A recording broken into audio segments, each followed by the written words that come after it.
Chapter 4. Into the castle. "I am going to kill her," muttered Jack. He threw his stuff into his pack and moved toward the drawbridge. He hoped no one would see him. It was getting darker. It must be night. When he got to the bridge, he stared across. The wooden planks creaked under his feet. He peered over the edge of the bridge. Were there any crocodiles in the moat? He couldn't tell.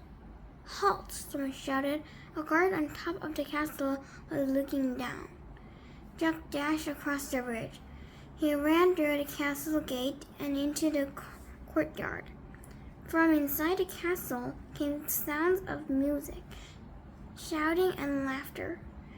Jack hurried to the darker corner and crouched down.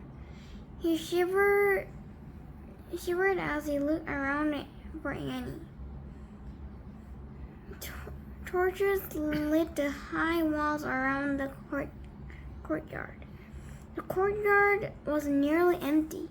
Two boys led horns that clopped over their gray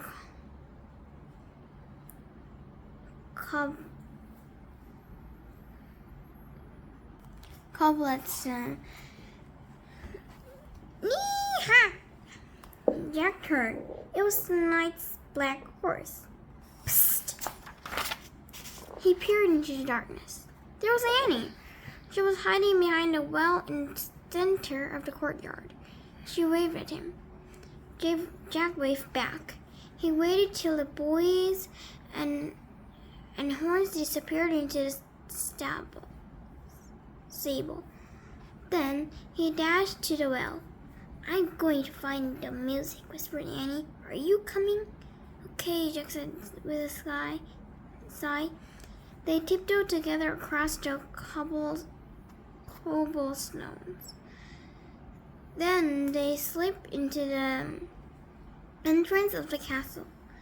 Noise and music came from the bright room in from them. They stood on one side of the doorway and peeked in. "The feast in the great hall," whispered Jack. He held his breath as he stared in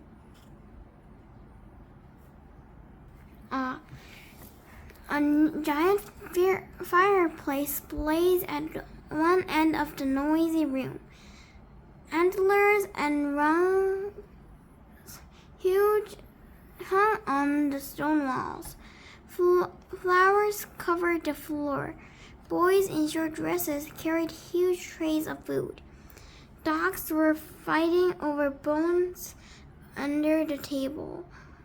People in bright clothes and funny hats strolled among the crowd.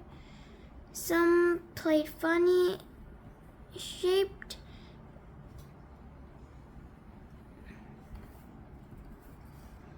guitars. Some tossed balls in the air, and some balanced swords on their heads. Men and women dressed in caps and furries sat at long, crowded wooden tables. "I wonder which one is the knight," said Jack. "I don't know," whispered Annie, "but they're eating with their fingers." Suddenly, someone shouted behind them. Jack whirled around. A man carrying a tray of pies were standing a few feet away. "Who art you?" he said angrily. "Jack," squeaked Jack. "Annie," squeaked Annie. Then they ran as fast as they could down a dimly lit hallway. Chapter 5. Trapped. "Come on," cried Annie. Jack raced behind her. Where are they being followed? "Here, quickly!" Annie dashed toward a door of the hallway. She pushed the door open. The two of them stumbled into a dark, cold room. The door creaked shut behind them. "Give me the flashlight," said Annie. Jack handed it to her, and she switched it on. Yikes! A row of lights right in front of them. Annie flicked off the light. Silence. "They aren't moving," Jack whispered. Annie turned the light back on. "They're just suits," Jack said. "Without heads," said Annie. Let me have the flashlight a second," said Jack, "so I can look in the book." Annie handed him the flashlight. He pulled out the castle book. He flipped through the pages until he found what he was looking for. Jack put the book away. "It's called the Armory," he said. "It's where armor and weapons are stored." He shined the flashlight around the room. "Oh man," whispered Jack. The light fell on shiny breastplates, leg plates, arm plates, and shelves filled with helmets and weapons. On shields, spears, swords, crossbows, clubs, battle axe.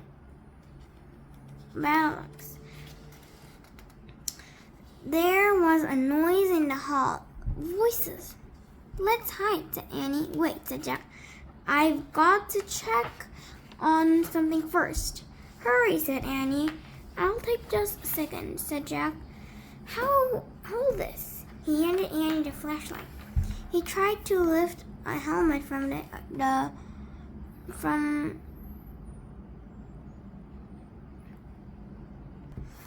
helmet from a shelf. It was too heavy. He bent over and dragged the helmet over his head. The visitor slammed shut. "Oh, forget it. It was worse than having a 5-year-old on your head. More like having a 10-year-old on your head." Not only could Jack lift his head, he couldn't see anything either. Jack, and his voice sounded far away. The voice was getting closer. "Turn up the flashlight." Jack's voice echoed inside the metal chamber. He struggled to get the helmet off. Suddenly, he lost his balance and went crashing into other pieces of armor. The metal plates and weapons clattered to the floor. Jack lay on the floor in the dark. He tried to get up, but his head was too heavy. He heard deep voices. Someone grabbed him by the arm. The next thing he knew, his helmet was yanked off. He was staring into a blaze light of a fiery torch. Chapter 6. Ta-da! In a torchlight, Jack saw 3 huge men standing over him. One with very squinty eyes held the torch. One with a very red face held Jack, and one with a very long mustache held on to Annie. Annie was kicking and yelling. "Stop!" said the one with the very long mustache. "Who are you?" said the one with the very red face. "Spies?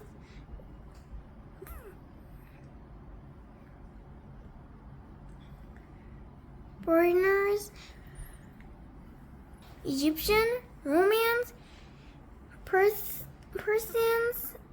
and the squeezy-eyed one. "No, you dummy," said Annie. "Oh, brother," Jack muttered. "Arrest them," said Redface.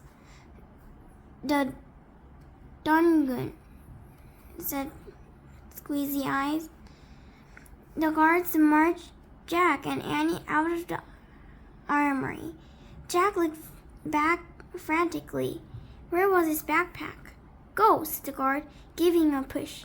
Jack went. Down they marched, down the long, dark hallway. Squeezy Annie, Mustache Jack, and Red. Down a narrow, winding staircase. Jack heard Annie shouting at the guards. Dummies, meanies, we don't do anything. The guards laughed.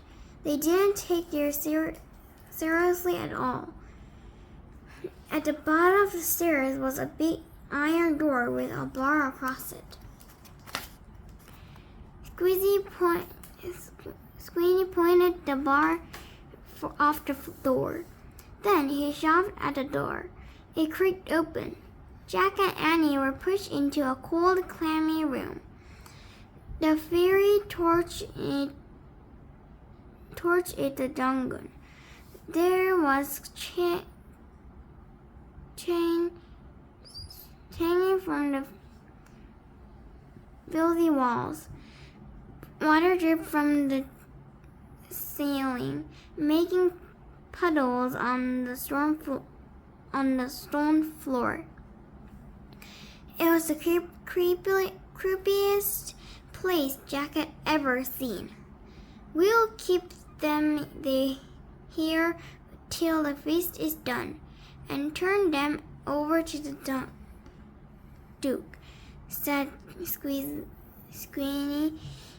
He knows how to take care of thieves. There will be a hanging tomorrow, said Mustache.